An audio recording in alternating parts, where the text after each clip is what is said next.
पंकज शर्मा जी मुरैना से। श्री हरिवंश महाराज जी रामचरित मानस में तुलसी बाबा जी ने लिखा है कि जन्म विवाह मरण गति सोई, जहां जस लिखा तहां तस होई।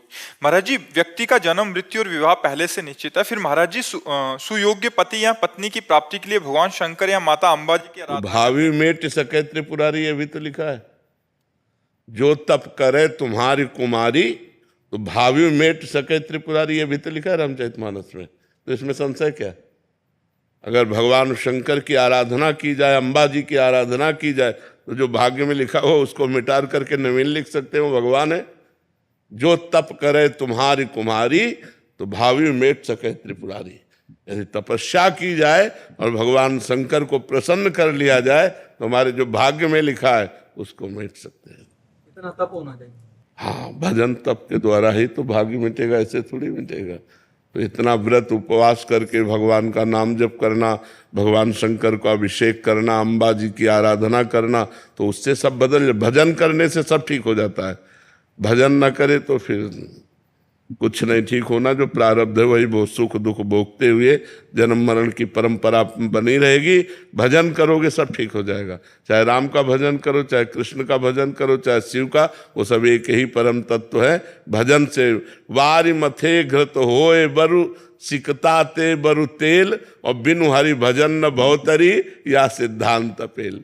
विनिश्चितम बदामि तेन अन्यथा वचांस में हरिम भजन्ति नरा भवसागर तरंत थे। जो भगवान का भजन करते हैं उन्हीं के सब भाग्य बदल जाते हैं, उन्हीं का सब आनंद बढ़ जाता है, वही भगवान को प्राप्त होते हैं। राधे राधे महाराज जी। महाराज जी क्या किसी का मन रखने के लिए छोटे छोटे झूठ बोल सकते हैं, जैसे छुट्टी लेनी हो या फिर घर वालों से? वैसे झूठ बोलना तो चाहे छोटा हो चाहे बड़ा हो निषेध ही है, पर मानता कौन है? कलयुग में ऐसा प्रभाव चल गया है, झूठा ही लेना, झूठा ही देना और झूठा ही भोजन, झूठ चबेना। झूठ की बाहुल्यता कलयुग में हो गई है। झूठ बोलना काफी तो मोबाइल ने बढ़ा दिया है।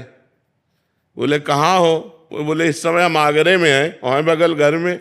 वो झूठ बोल रहे हैं ना। बोले कह दो है नहीं। झूठ बुलवाता है काफी तो मोबाइल झूठ बुलवाता है, और काफी अपने जानबूझकर बात बनाने के लिए झूठ बोल देते हैं। तो अगर हम सत्य बोलें तो हानि क्या हो जाएगी? भाई हम नहीं आज आपसे बात कर सकते, एक सेकंड बोला काट दिया। हम क्यों बोले कि कह दो आगरे में है ऐसा? कभी कभी बड़ों का मन रखने के लिए थोड़ा करना पड़ता है, वो उदास हो जाते हैं ज्यादा। सच झूठ बोलने से बड़े अच्छे प्रसन्न होते हैं। सच बोलने से मतलब गुस्सा आ जाते हैं? नहीं, ऐसा तो मुझे नहीं लगता। अगर हम प्यार से अपने सत्य को, तो सत्य हमारी रक्षा करेगा, सत्य उनके हृदय को प्रसन्नता प्रदान करेगा। झूठ बोलना कैसे झूठ बोला जा सकता है? किस विषय पर? हमें जैसे मैं एक उदाहरण बताऊं तो हमारी समझ में आ जाए। जैसे किसी के घर रहना है, अगर मेरी फ्रेंड है उसके पास घर रहना है, उनको ज्यादा नहीं पसंद है तो हम कुछ और कह के चले जाते हैं। कहीं पड़ोसी घर जाना है तो बोलेंगे उस ऐसे इनकी माता जी को ये पसंद नहीं है, जाना इनके घर में, और जा इनके घर रहे, जा इनके घर नहीं गलत है। गलत है ले।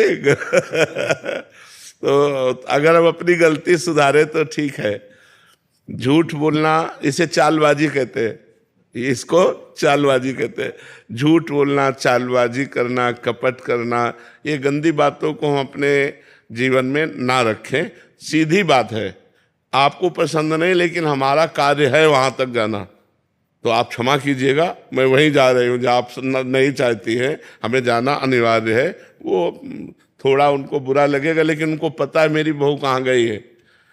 अब तुरंत काम बना, वो बोले उनके घर गए, बोले उनके घर नहीं गई, वो तो उनके घर गई है, तब तो बहुत ही गलत हो जाएगा। जब उनको असलियत पता चलेगी तो हमें लगता है जहाँ तक हो सके झूठ ना बोला जाए।